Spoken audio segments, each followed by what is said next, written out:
actually powerful we all are, because no matter what, during that week where no one knew what was happening, all that stuff, all I heard about was, oh, we're going to have our Civil War 3. Oh, people are going to riot and raid and all that stuff. It was crazy to me. Like, downtown Denver was completely boarded up, like, during the week of the, like, final election vote, because they, like, already knew, like, what was going to happen. But I don't know. It was just kind of crazy to me to see, like, how powerful we can all, like, really be when we put, like, our minds together to something. So I don't know. I just really enjoyed seeing that.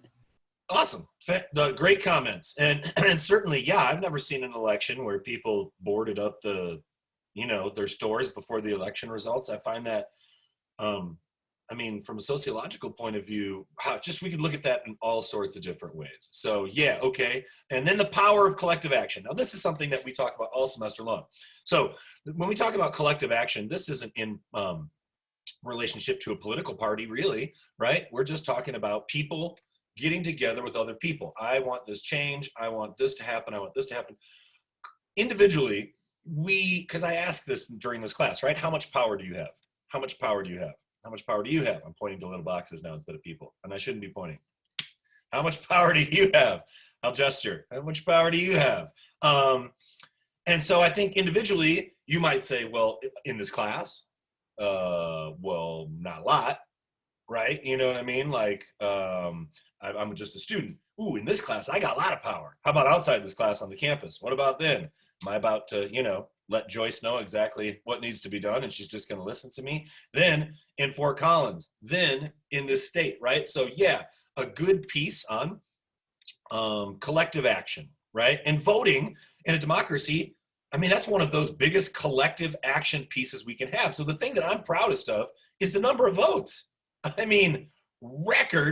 Record turnout on that day and record mail-in votes. And look, we know that the mail-in votes took longer to count and morphed the feel of this thing, right? From anything that I've ever seen before, instead of on just that night, it's done.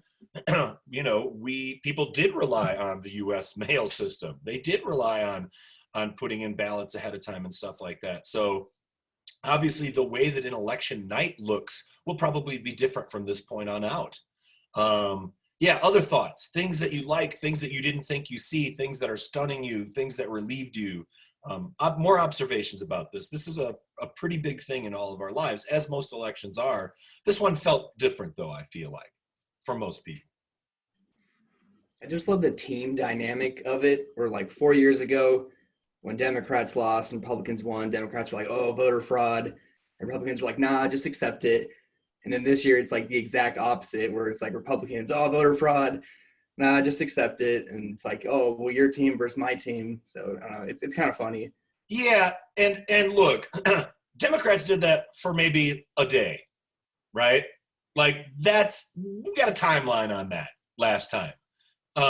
We're days and days out now with no plans of conceding with the White House. They sued 10 different times and lost all 10 so far. Now, they may have sued 20 times, but so far they've lost 10 out of 10 of their appeals. So we have some similar behavior, right? And then at a certain point, very team behavior, me versus you. And then at a certain point, now we're in new territory where we've just never experienced somebody, no matter how close it was, Al Gore. And there was a big hang up with votes not being counted in Florida, votes being thrown away, a lot of suspicion. I remember that. And obviously, and I can't tell you where I was this election, but I can tell you 20 years ago, I voted for boring Al Gore and thought, yeah, you got to count those votes. And then, he did what presidents are expected, or people who are challengers expected to do. And I don't know that concede is in our president's vocabulary, even as a positive thing, because, right, when we were playing a game, or when you're like going against somebody, look, there's a point at which most people who compete have to learn how to concede. I don't care whether you're Michael Jordan or not. Michael Jordan, if we glorify Michael now, I don't know how many years he tried to get to the finals and had the Pistons beat him and had everybody else beat them year in and year out until they started to win. Look, you have to learn how to lose. All right, so yeah, team kind of thing, me versus you. And then all of a sudden, now maybe in a bit different territory. What else? Inspiring from this, weird from this, questions that you have, things that we see through a sociological lens. What do you think? I found it really notable that how much race played into it. We saw, I think the statistics were like 90% of Black Americans, voted one way, and white Americans were still like fairly equally divided. And it was just interesting to me because it seems like throughout history in this country, it's always the burden of enacting change typically does fall on the most oppressed populations. And I just thought that was really, it wasn't surprising to me, but it was notable. Yeah, and that's good because we're talking on a chapter on race. So I would say, yep, people knew in the Democratic Party particularly, because I think that's who is looking at people of color and how substantive can their impact be. I think that we talked about all sorts of reasons for that and why there might be less support this time around with this candidate from people of color. That being said, it's interesting now because when we start to hear things about illegal votes, it starts to sound a lot like Black votes. It starts to sound a lot like the language when we talk about who's dominant and who's not, why we would count certain people's votes, why not, and in certain states. I will say this, race is very heavily linked. The burden is and has been on people of color to come through for whatever party. And I would suggest this, next time, I'm not so sure that people of color are going to be interested in voting for one of these older white gentlemen. And I just say that based on the fact that many people who are white, who are in dominant culture, are like, why do I have to vote for the same thing over and over and over again? So, and then of course, from a race perspective, we have Kamala and the sort of historical importance of a vice president you've had nobody in the White House that's been a person of color except for Barack, and you've had no one that's been identified as gender female and a person of color. So, there is something substantive about it. My dad, who's 80, watches a lot of Fox News, although he's a musician and a teacher for years and years and years, and so I wouldn't call him very conservative, but when you watch a lot of conservative news, you have a lot of conservative talking points. And he said, I just don't like Kamala. And I said, why? And he said, well, I just don't like her. She locks up Black people. And I said, you do know that was her job? And he said, no. I said, yes, she was a prosecutor. And you do know that the people that made those laws likely weren't people of color. And we could talk about the history of the drug war, Dad, and stuff like that. But it made me think how if we can get things turned around, then all of a sudden there's that burden again on Kamala. I don't like her. Why? Well, she was oppressive to Black people. Right? Says the system of oppression. So, again, we expect a lot of things from people of color in regards to, this voting process. And historically, we know that folks have been not sort of left out. We know when people could vote, when they couldn't. And once you got the right to vote, you'd have to show up as an African American and they would give you a language test. And the language test, so that you could vote in many of those southern states, was reading a foreign language that you've never known. Like literally, here's Chinese, read it. You can't read it, you don't pass the literacy test, you can't vote. So we have to understand that people of color who were allowed to vote didn't actually get to vote for decades and decades and decades in any sort of substantive way in much of this country. Anybody notice how the electoral map looks a lot like the Civil War? Consistently southern states in the South look one way a couple hundred years later, and then maybe, we've added on some western states. But it's interesting when we talk about, and that's that timeline that I've been talking about, like the weight of the past. We can't not look at the past to know where we are now, to know what the future looks like, in a large portion of women voting, of course, a lot of important stuff. All right, other reactions, and then we'll move on. I think that it's a great segue, Allie, by the way. But yeah, we do have to look at race in this election and what that plays out. Anybody surprised by any of the behavior that they've seen and or the results and or anything else to add, I guess? And it doesn't have to be surprised, but anything else about this process that you noticed? A lot of you might have been voting for the first time.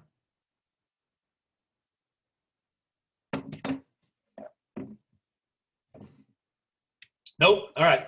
Well, we'll put this behind us. Kind of watch out daily. I will say this, though. Saw a lot of voter suppression when people have difficulty getting voting places. Yeah.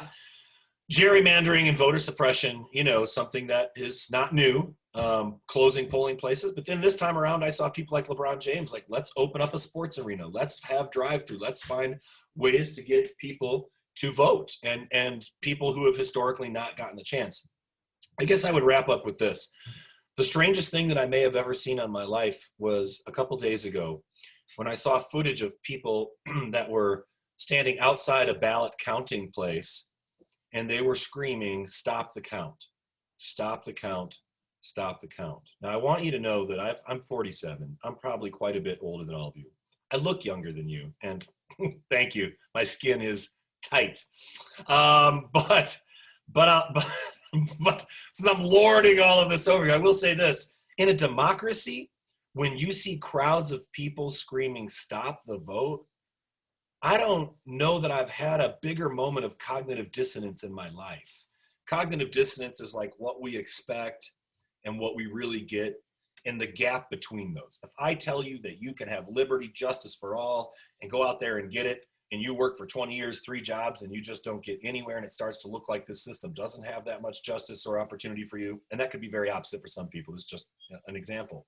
You get more cognitive dissonance. When I tell you, you should have that new phone or that new car, but you only get paid this much, down here, but you work like 4 jobs, so you should have enough. That's cognitive dissonance. So in a democracy, when people were shouting, "Stop the count," I don't know as if I've ever had a more sketchy moment where I was truly worried about, democracy. Like, it's, what's the point of not counting, votes? And especially when, now we have to understand a few things, and I'll wrap this up. One, a lot of those votes that they're disputing are in states with Republican governors and or Republicans in charge of counting the votes. They have found no fraud.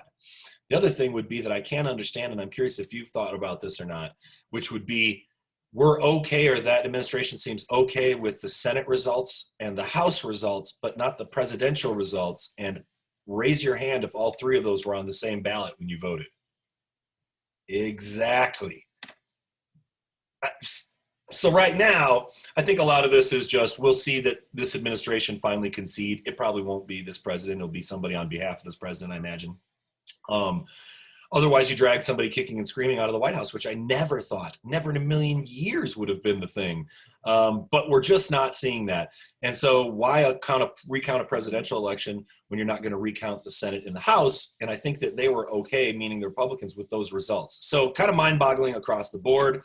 And I'm looking for some kind of equity here because, of course, although you think that I'm some liberal, crazy hippie guy with Storm's named son in Zion, one of them has dreadlocks, I guarantee you I take baths. They take baths. We're not the biggest hippie, like, liberal family in the world. I am conservative with my money, way beyond any GOP person. I'm conservative with my environment, and I am liberal with the amount of mayonnaise I want on my sandwiches. So, just so you know, that if anybody's gotten you to think in your lifetime that you are just one or the other, they're doing you an injustice. You are much more than conservative and much more than liberal. You are the entire universe. And let's get back to my Morgan Freeman moment this morning. Hey, all right. Also got back and saw a new episode of The Mandalorian, which not many of you probably care about, but it was awesome. Hey, Storm, give me a little update on him. This is my chicken guy right here, Storm. He is the chicken master, and I even brought home from my mom's house. She liked to collect chickens too, so I brought Storm a bunch of chickens and stuff like that. But we had a few mysterious baby deaths yesterday. Not sure if it's because of the cold or if they got picked on by some older chickens. So we sequestered them last night. I got them another lamp, got them lots of food, sat in there with a sleeping bag and read them stories last night. No, I didn't do that. I don't even like to be in the coop. It's gross. But we'll see. Hopefully I'll know if he comes in here and is like, I may have to just pause the meeting for a minute and figure that out because there's a little bit of farm drama. All right. So let me look at the class as it stands in as far as the technical stuff. Now, I did get a whole bunch of emails.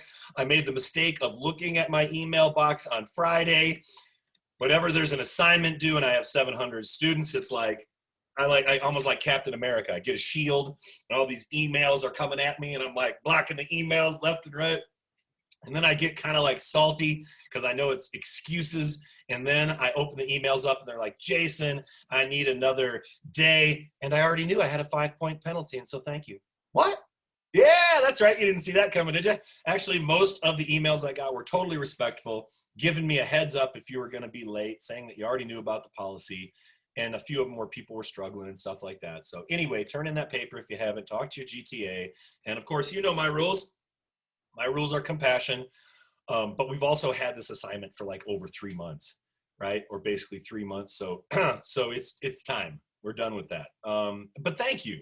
This semester, I don't know. My integrity level of my students this semester is like it's rising. And then the integrity level of the country is like kind of all over the place, but my students are locked in.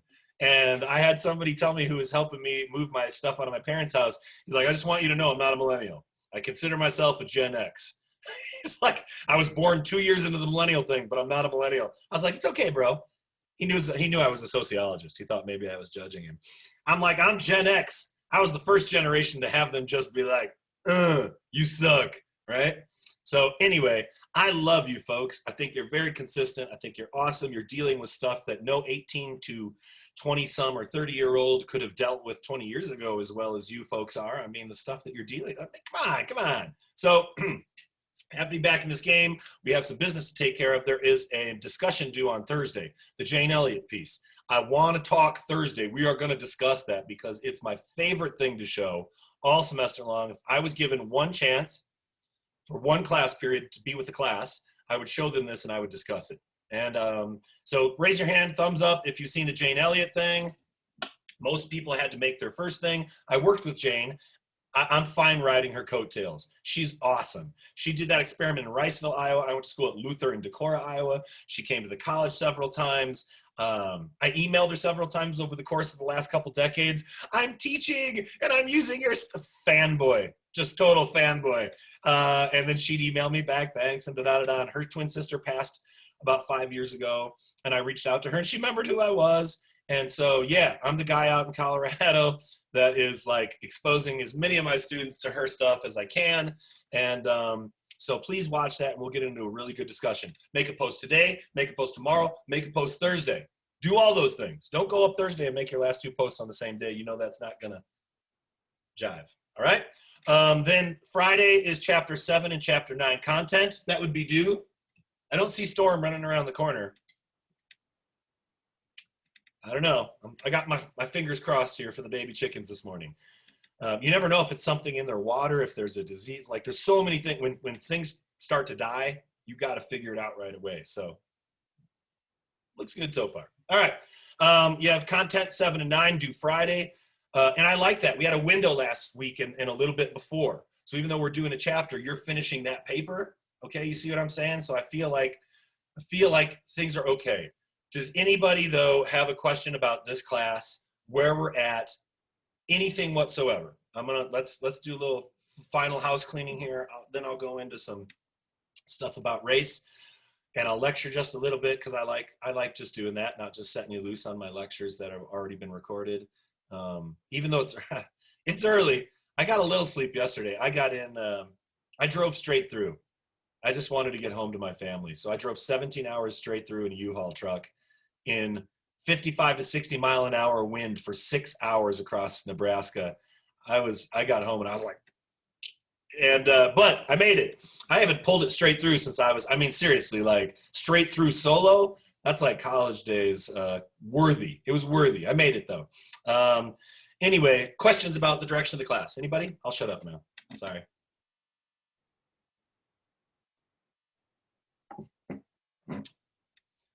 Lost track, content assignment. It's content assignment 7 and 9 over the last chapter and this chapter on race. And I'm going to finish up the chapter on race, and then I believe we get into chapter 10, which is gender.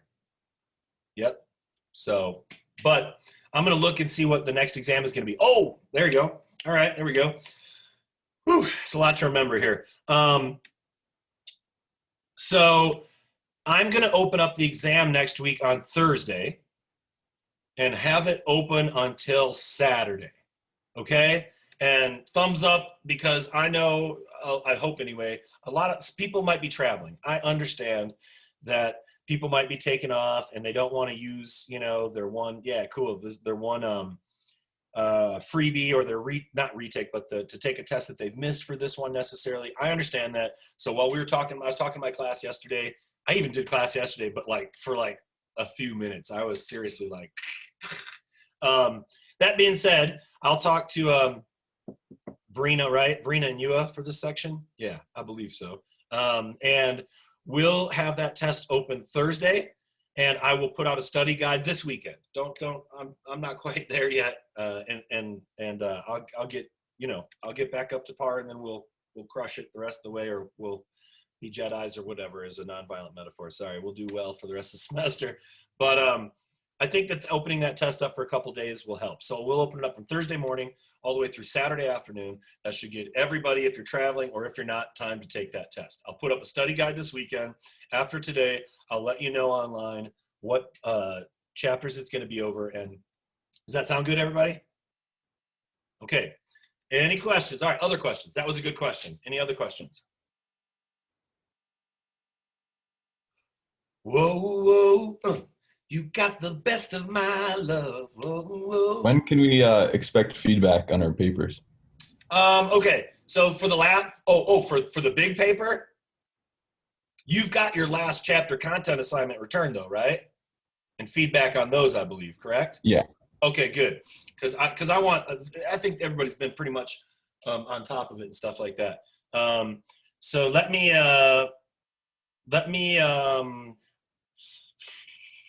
sometime next week, right? Because they just got the papers. They're working on all their grad stuff.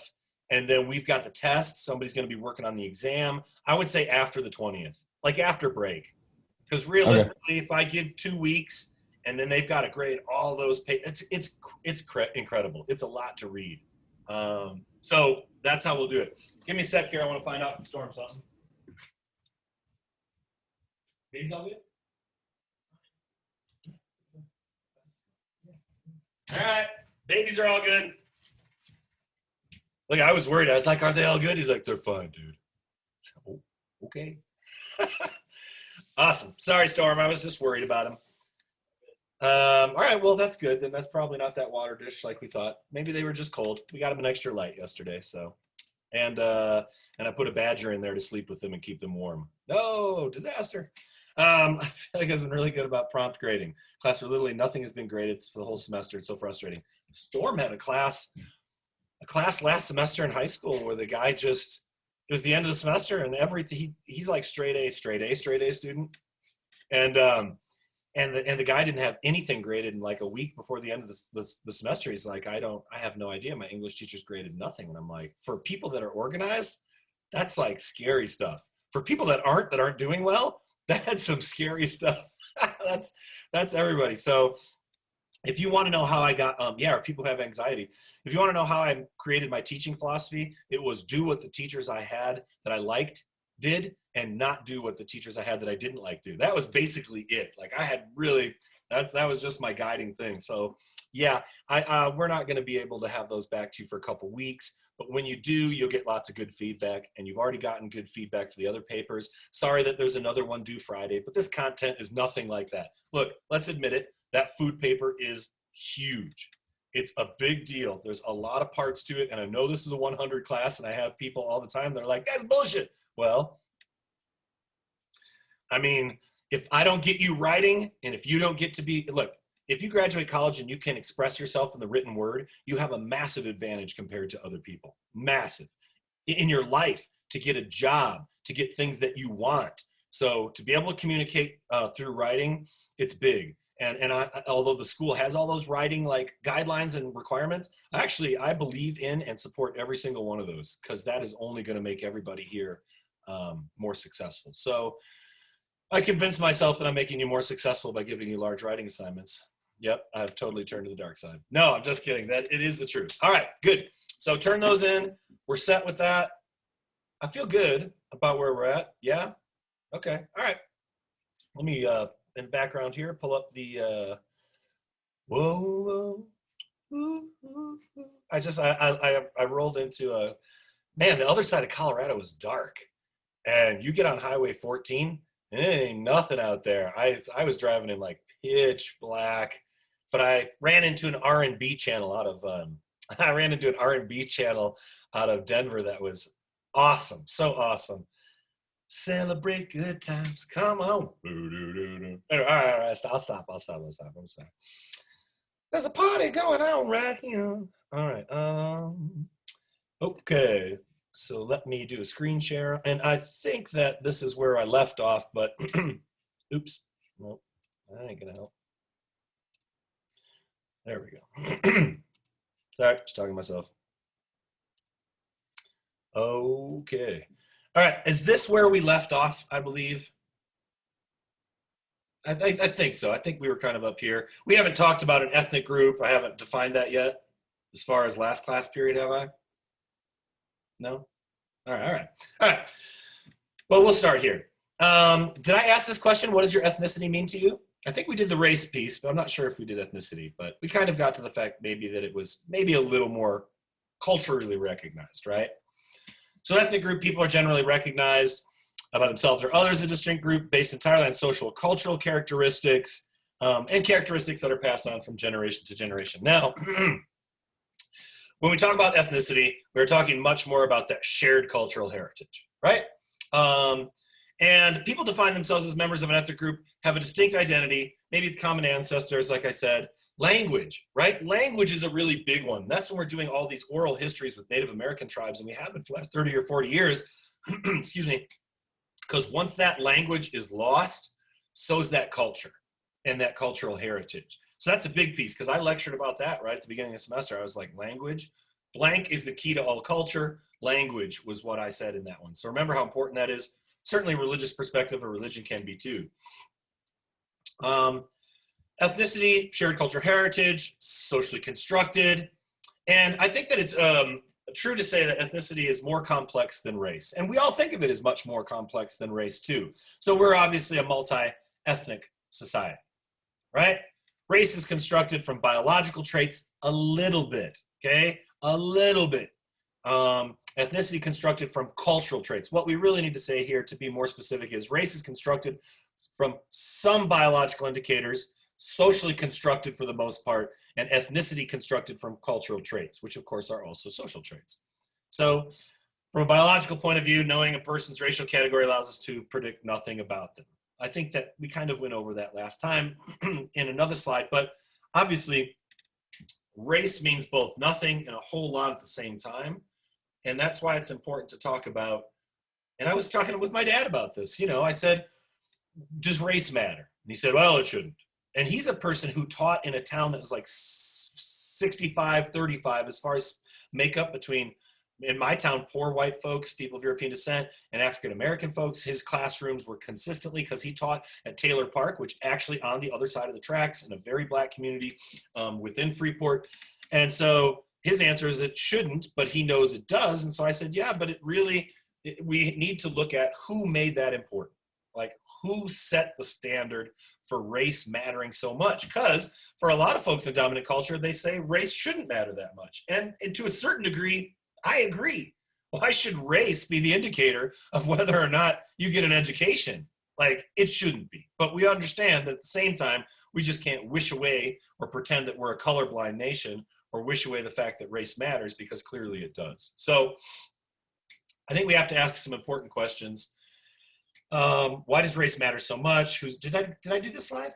I don't think I did. Whose interests are served? How does a society benefit or harm by this framework? And this is the one right here that I think everybody here, there's no political piece with this whatsoever. How can we create a more just or equal society? I don't think there's two sides. I don't think that there's two sides in this country. I think that there's multiple sides. I think that there's all sorts of people that are struggling and in the same boat together, and they are of all different ethnicities and all different colors, and they come from all different geographic regions, and they're all asking the same question. How do we create a more just or equal society? I'm not so sure that, as we talked about stratification, that many people, yes, there are some, I'm not so sure that the people in the very upper echelon of our society are necessarily saying, how can we create a more just or equal society? Because they're getting a disproportionate share of the goods in society. Why do they want to make things more equal? I mean, that's just kind of a basic human thing, right? Now, of course, some people that are very high up want people to be more equal, and whether that's family planning or vaccinations. There are so many ways to do that, right? So the other piece, how can we change our views of race or ethnicity to reflect a more accepting paradigm? Like, how can we flip race and make diversity and racial diversity and human diversity more of a positive thing? I mean, if we have gone out of our way as a nation to make it a sort of a negative thing or a stigma, how can you folks, because this is a generation of people that I think is got it going on, how can you make it a more accepting paradigm? How do we look at race and say, that's a beautiful thing? That is a great thing. The more diversity that river has, the better it functions. I gotta know that the more diverse my town is, or my society, or my culture, or my school, the better it's gonna function, right? So how do we do that? Looking at a map here of where minority majority already exist. And of course, those numbers we know because we're sociologists aren't necessarily numerical, right? Percentage of folks, 50% or higher percentage of the population consisting of folks that we consider to be minority. Where is that diversity? Where isn't it? Where are those pockets of diversity? You can look in South Dakota and see where like reservation territory is, native territory. And as a matter of fact, just this morning, a Native American person, a man who was elected, I can't remember the House of Representatives or the Senate, was having people question whether or not he was from this country. Yeah, yep. So many, right? Are you really from this country? Matter of fact, I wish he would just step forward and be like, I'm pretty sure I'm the only one that just got elected that is actually from this country. But here's our makeup as far as like where we look at minority majority pieces. All right, so let's get to our race and a bit of these paradigms, right? So symbolic interactionism. Minority groups share certain traits. And usually membership is involuntary, right? It's not numbers that dictate minority majority. We know that it's control of resources. Certainly folks have been denied privileges of mobility, denied privileges of opportunity. And if we're gonna look at it up close, we know symbolic interaction is up close, right? So we know that those folks are treated as a member of a group oftentimes, regardless of individual merits. You are in that group, so we're just gonna keep you in that group, right?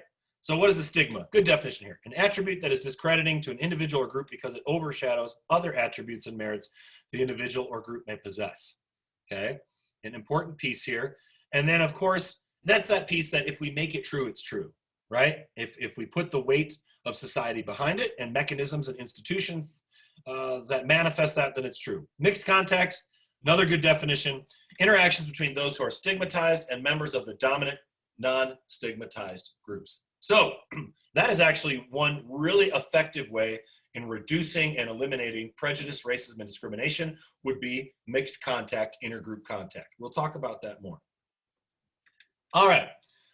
Now, minority and majority groups, we have to understand that to a certain degree, we're talking about race in this chapter, but to a certain degree, we've got to define minority and majority groups and exactly who is that, what does that look like? So minority, majority, and we're talking about, you know, minority here, any category of people distinguished by physical or cultural differences that a society sets apart and subordinates. Now, when we talk about minority, majority, it can be based on race or ethnicity. It can be based on age. I've got a picture here that shows it can be based on ability or even perceived ability, right? Once you see somebody in a wheelchair, a lot of times people perceive that that person is not as able as somebody else. I might refer us to Stephen Hawking as just one example of somebody who we perceive to be one way, but you know, who is in reality another as far as minority, majority, and the impact and things like that. So two important characteristics that minority groups share: distinct identity or visibility,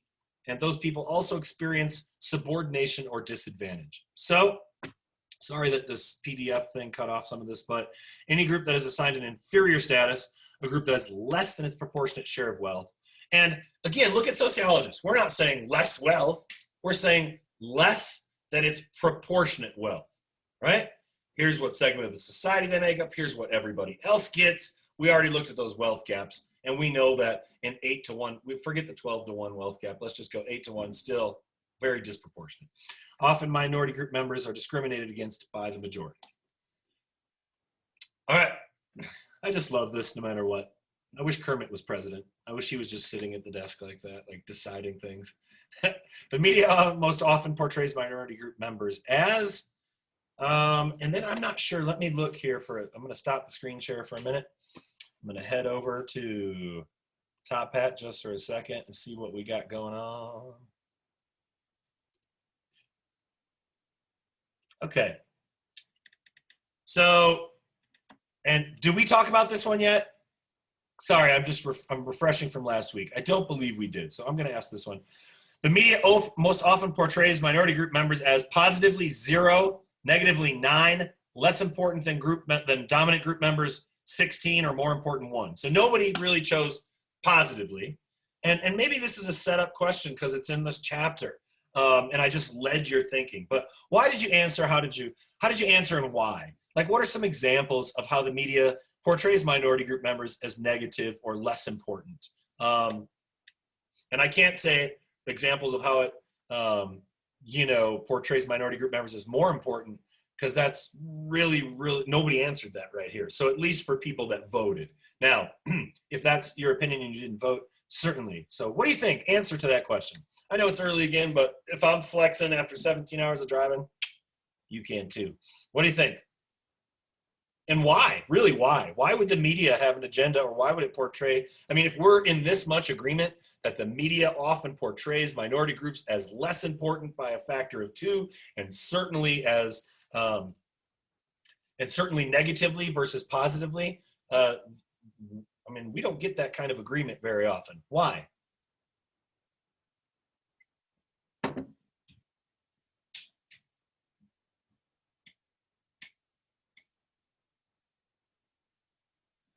Sorry. I got all day. What do you think?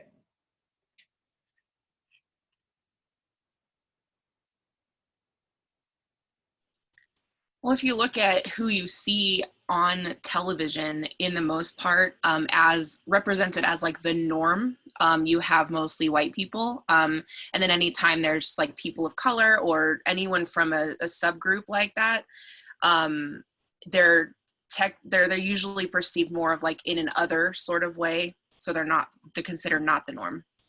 All right, so not the norm, in group, out group stuff. That's more the other. Anybody else? Why they would be portrayed negatively, or not as important as dominant group members, or how?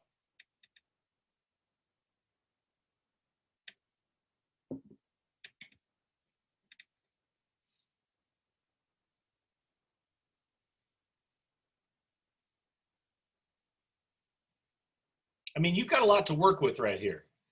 The last several months, all sorts of people of color in the news, in the media, being shown. How is it being portrayed? What do you think?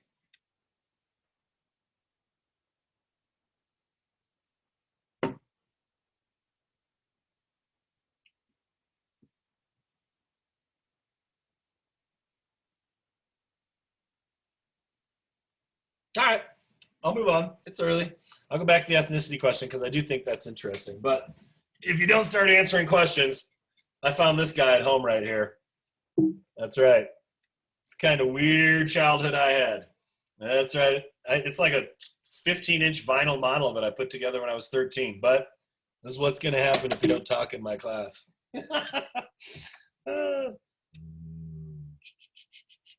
I love horror movies. That's Pinhead from Hellraiser. All right, so what does your ethnicity mean to you? Let me read a few of these off because I think these are really interesting, and I did not read these off. All right, my beliefs, cultural norms, identities, how I fit into the society I live. Wow, that's good.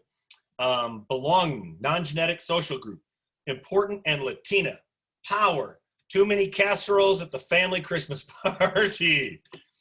Too much lutefisk, eh? Yeah, I had some lefts and some lutefisk. Does anybody in here know what lutefisk is? Please raise your hand. No?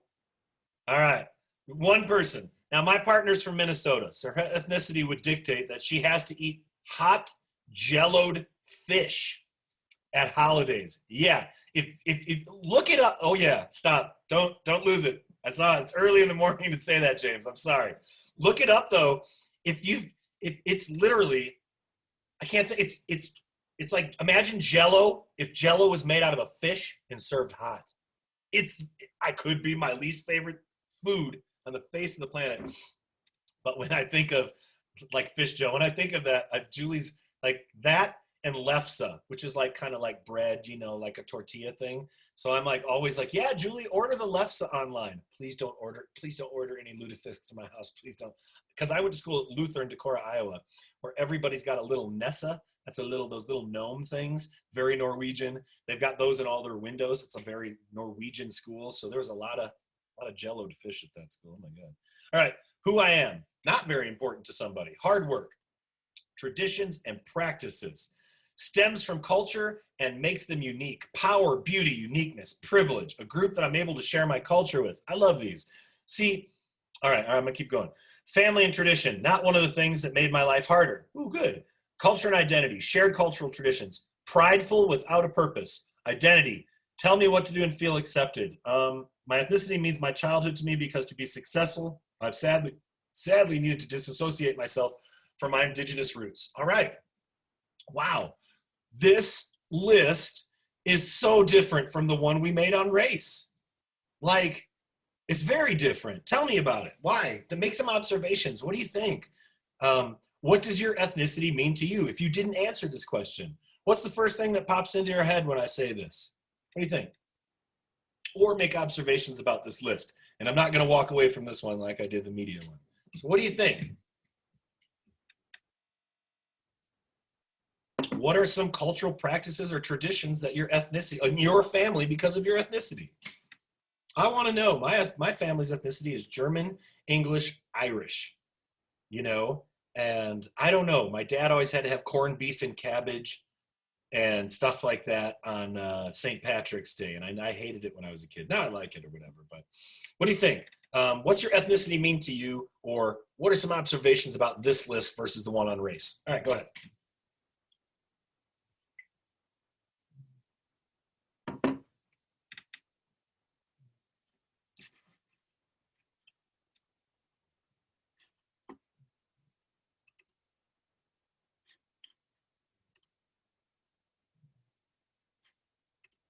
I'm going to wait for this one.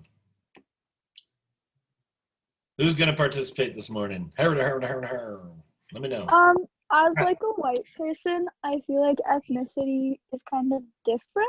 I don't know, because like my cultural heritage is not very cultural, honestly. Like my grandpa, his mom was directly from France, so he speaks fluent French.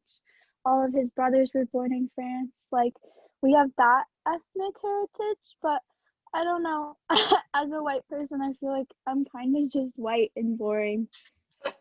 Well, I mean, that's one way to look at it, but I think you're right. Look, there's a lot in that culture, right? There's a lot that comes in that family that's probably comes out of French culture for sure, right? All right, who else? Good. Oh, and the other part you said there is, you know, being a member of dominant culture, sometimes people are like, I don't know, can't identify it, doesn't seem very valued, you know, or maybe identifiable. We know that that dominant culture, whatever that is, European descent, is valued because that's how the rules and who the rules are written by. So we understand that, but still. All right, other folks in here. What's your ethnicity mean to you, or what do you notice between the list about race and ethnicity that we made that are different?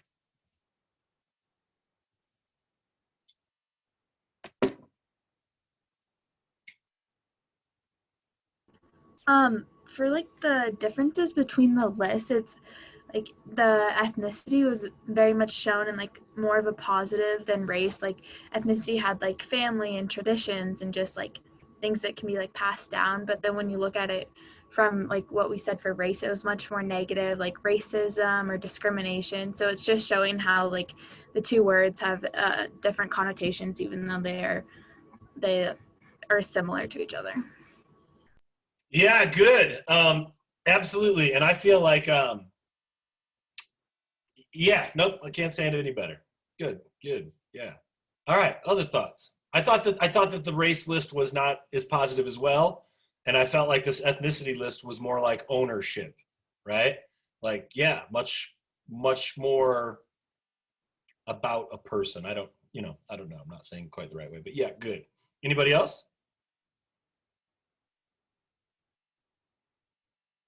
It feels like to me people are more able to be proud of their ethnicity than how it sounds and feels when we talk about being proud about our race.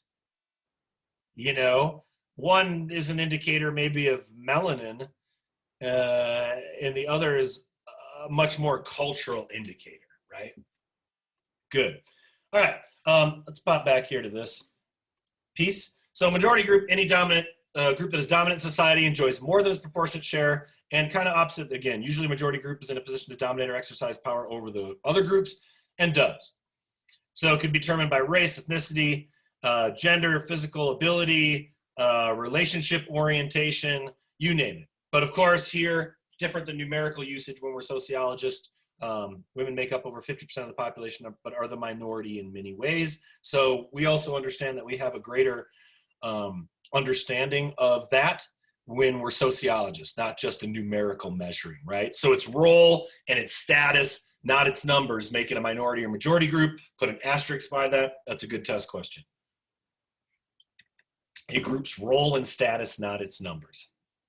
All right. Anybody know who these guys are? I'm going to constantly test your awareness. Anybody? On the left, I think, is Leon Redbone, amazing musician. On the right, Robert Johnson, king of the Delta blues, sold his soul to the devil to be a good guitar player. All right, so what are the externalities of this? What's racism look like? I mean, in one hand, people are like, that guy's a racist. And then immediately people are like, prove it. Huh? Right? We hear that often. So let's look at it. Is racism something that we can't prove? Is it something that doesn't exist? No. It's identifiable. It fits within the context of all sorts of power relationships that we talk about. It is real, and it has real in its impact as well.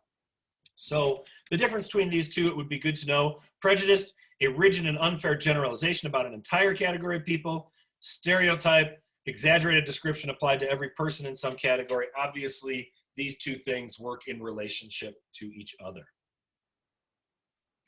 Racism, the belief that one racial category is innately superior or inferior to another. Key in on that word belief.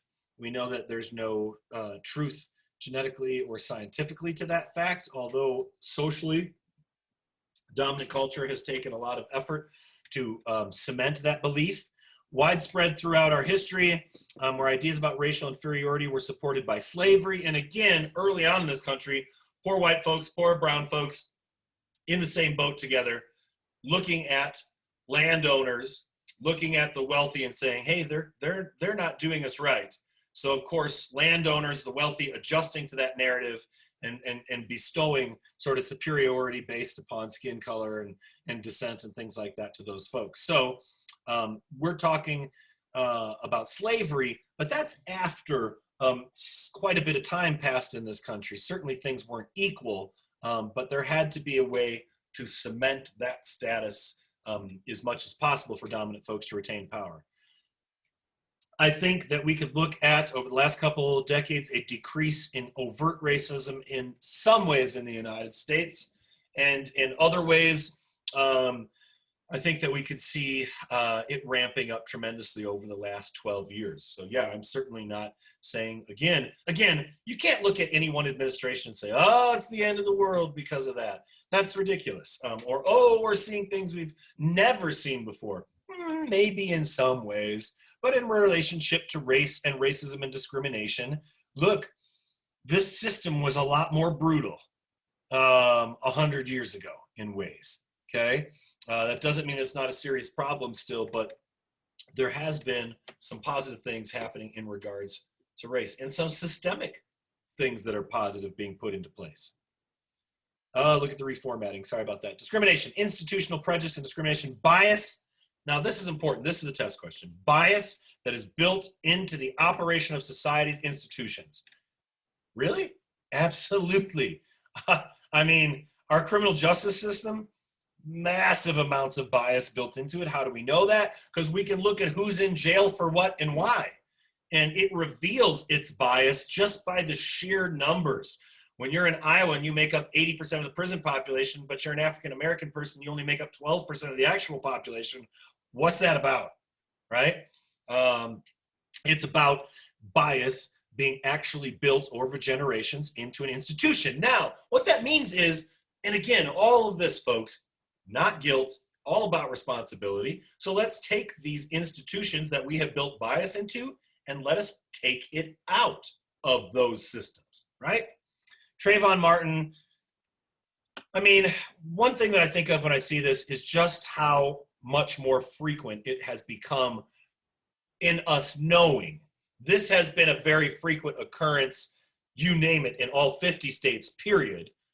But now we are seeing it daily and the repercussions of it daily. And that is what has really fueled, in ways, the BLM movement, which, again, you know, if we look at how the media portrays people of color, it's as very violent. You break it down a few weeks later and find out it was a bunch of white supremacists that had gone in and you know, done a lot of the damage to these places. That's quantifiable. The CIA, the FBI has been looking into that. Those numbers are, you know, the numbers are not slanted. Those are not all people that are people of color that are burning these neighborhoods down and that are enacting this violence. Of course, some of these people are, but it is a direct response to the bias that we have built into the system. If that system bias is just a few individuals, that's one thing. If it is supported by an institution with billions of dollars of funding that determines the rest of an individual's life or whether they live at all, then we have to undo that bias, right? We have to work towards a greater equality. So description, unequal treatment of individuals based off of their membership in a group.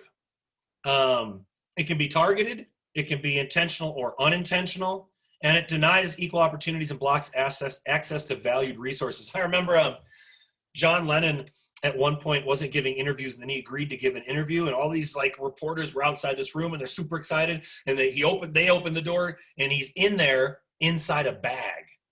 You can't see him. He's inside a big sack.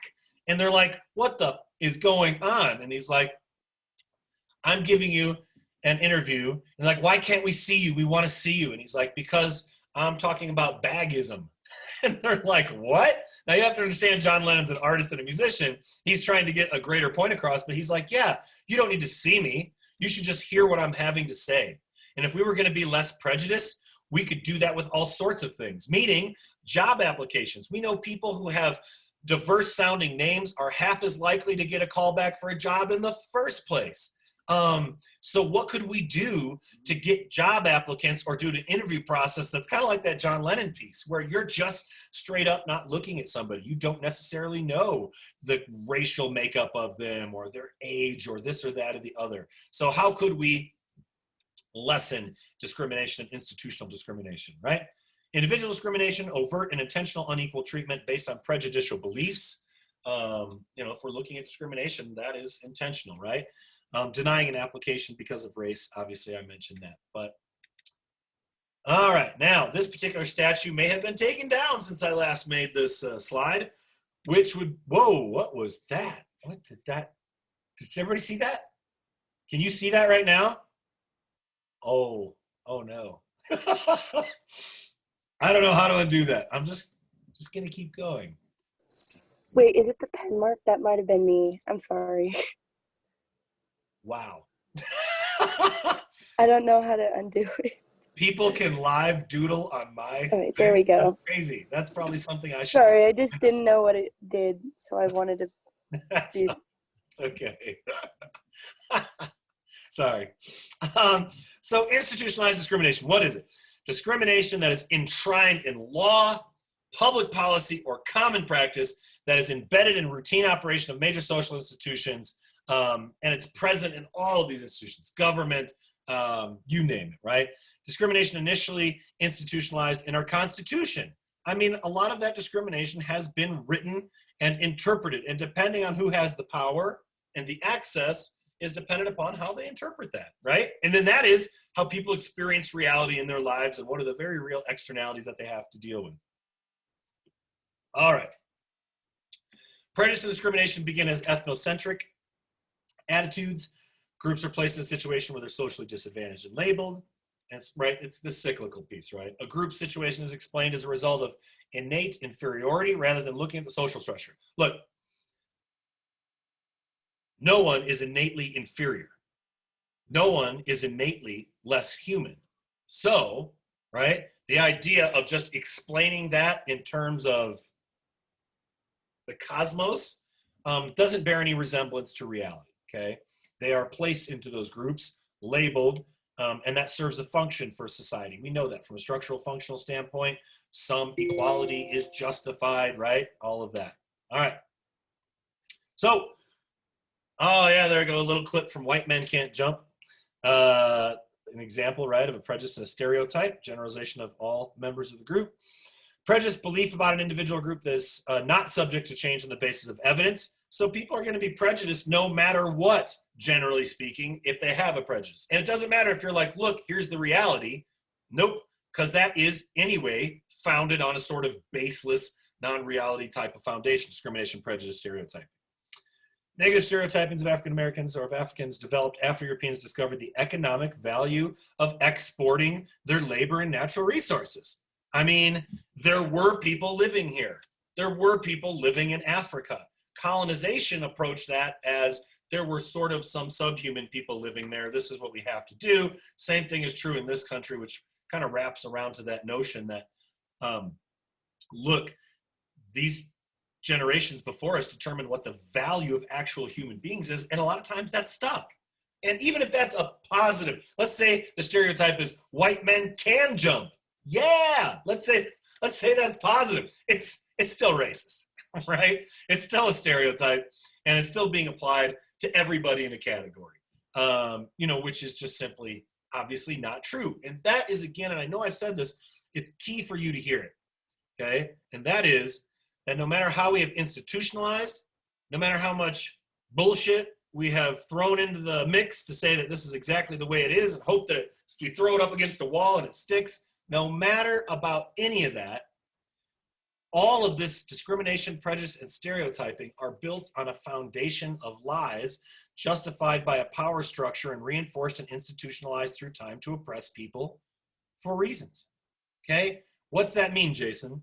Well, I don't know, I'm looking around at my desk. Is there any kind of analogy I can make? You know, you either stand on a really strong foundation and you're strong, or you stand on a foundation that's like, the littlest, tiniest thing here, and it's like, this is the foundation of racism, discrimination, and prejudice. It is so easily ripped aside because none of that is real. None of that is how we've determined racial value over generations and generations and generations is actually fact. So when your system of oppression is based on garbage and misinformation and things that are just simply not true, right? Then that means that it is possible for us to dismantle that system of inequality. Am I interested, Jason, are you interested in dismantling the system of inequality? Yeah, the answer is F yeah. I want the system of unearned privilege destroyed. Why? Because of you. You lean on that crutch of unearned privilege, gentlemen, too long, and the next thing you know, you're not graduating college at the rate that people who identify themselves as the gender female is. You're not getting into that job market. Right? You can't rely on that because that's going to bite you in the ass. That privilege is only going to make you be like, huh? Someday if it's ever taken away. So you don't want like your value or your worth or whatever it is that you base your life on or how successful you are to be built on that. Because that's like someday that's going to be gone, guaranteed. And you don't want all that, right? You don't want to just fall over. All right. What are some of these consequences? Well, higher level of negative birth outcomes. This is a big area where it's tragic to me because birthing is one of my big things that I'm interested in as far as sociology. Having people reclaim, and people who identify as the gender female reclaim ancient birthing power, and getting less technologically, dependent upon all that. In many ways, birthing is a big deal for me, and of course for everyone. Black women, 60% more likely to experience premature births. Black babies 230% more likely to die before the age of 1. I mean, infant mortality is a big deal. And I will not often point you in the direction of 5% this or 10% that, even though 5 and 10% can be really important. But this here, very, very, very important. I've been doing epidemiology in a social health class at CU. You look at communities, their social status and practices, and you look at problems to understand patterns of health and disease. Like, how does socioeconomic status relate to that? Well, socioeconomic status is the greatest indicator of your health outcomes. Race is another major indicator of your health outcomes. Gender is another major indicator of your health outcomes. And of course, what culture you're in and whether or not they have preventative health care, whether or not they have a national health care policy or program, which the Supreme Court is looking at right now. Actually, as we speak, listening to arguments about whether the Affordable Care Act is going to continue. And let's just stop calling it Obamacare. That's just a way to denigrate that whole thing. I even saw Biden talk about it as Obamacare during one of the debates. It has a name. It's the Affordable Care Act. If your name is Jackie and I call you Joan, you're not going to be stoked. When I was in grade school, my teachers mixed up Jason and this other kid, Justin, every time. Was I impressed as a second grader? No. All right. Multi-ethnic, multiracial society. We are one. So why do we struggle so much, right? Non-whites make up, now this number is higher, more than 38% of the United States population. Non-whites projected to be the majority by 2040. Majority of babies under 2-year-olds were non-white already in 2010. Migration is certainly a primary engine of population growth in the United States. There was no wall that was built. Look, this is the closest I ever came to having to buy all of my students for the last 13 years dinner. What, Jason? Yeah. I have said since my first year teaching that if they, because this wall idea is old, if they ever build a wall between Mexico and the United States, I will take all of you out for the best dinner you've ever had and as many drinks and desserts as you'd like. Now, did I come close to having to do that? No, they built a tiny section of wall and the damn thing fell over. That was never going to do that. And they're never going to do that. They're never, ever going to do that. Not because I don't want them to, that's because it ain't going to happen, right? So by 2050, 1/5 the United States population will be immigrants. We are a nation already of immigrants. So look, one of the things is that we are an increasingly diverse nation. And that means that we are increasingly closer and closer and closer to each other as far as our makeup, even on a genetic level, which only accounts for, what was that, 0.01 of any of these racial differences anyway. So we are a very multiracial, multicultural, multi-ethnic society, yet we have the history and the weight of 200 plus years of purposeful, systemic injustice and inequality. So do you have unearned privileges that make your life easier? And I'm going to stop the screen share here. I did ask a couple of these questions this morning, so I did open up Top Hat. You have all day to answer. I go back here, though, and see real quick how many answers we had this morning. How many people? Yeah, it was only 8 people so far, but it's as I expected, right? Everybody said yes, okay? Do you have unearned advantages that make your life easier? Now, that doesn't mean, when I ask that question, that's not like you're on easy street, moving on up. That just means a little easier, right? Doesn't mean you've got a big savings at the end of every month or whatever that might be. It just means if you're a member of dominant culture, you do indeed have some unearned privilege that makes life easier. Now, that can be a good thing. Take it too far, and like I said before, that's kind of like gonna burn you someday kind of thing, right? Okay, 908. I can't even believe I did class for this long today, to tell you the truth, just because of traveling and tired, but that doesn't mean anything. I have a rule in my family, especially when Julie and I were in college, and that was play hard, work hard. If we're gonna drive across the country to see 4 concerts from Fish and drive 2,000 miles, we are gonna get back at 6 a.m. I'm going to my 8 o'clock class. That's how it's done, all right? Play hard, work hard. Okay, and yes, Allie, I saw your shirt early on in the day and just wanted to say, fantastic shirt, fantastic shirt. Yep, important, crazy that we have to put that on a shirt. like I'm gonna back it up and just be like, when you have to say like those kinds of things, messages on shirts, you just need to address that systemically and take care of that. Can we do that? Yes. Why can't we have people in place in the Senate and the House of Representatives that make sure that women get equal pay? Why can't we deprogram some of these systemic inequalities in regards to race? How come police officers can't get more training?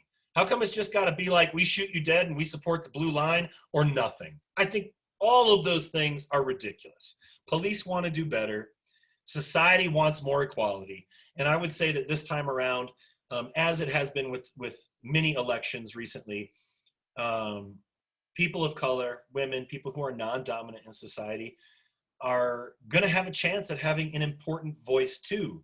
And are we worried about people in dominant culture not having a voice? No.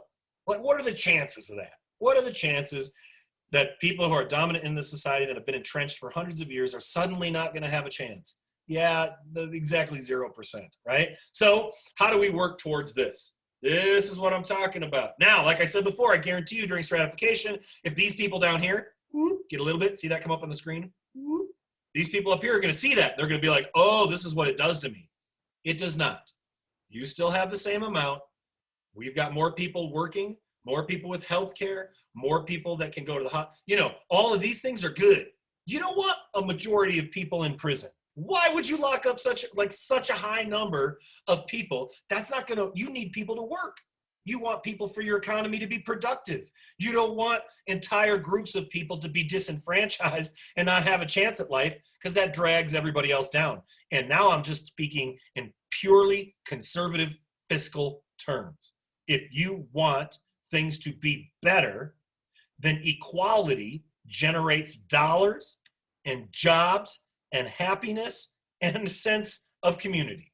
So this is, again, in this chapter, all about responsibility. What kind of responsibility are you going to take? What kind of responsibility am I going to take to make things better? Jason Downing is not going to sit here and rage against this machine and fix this system overnight.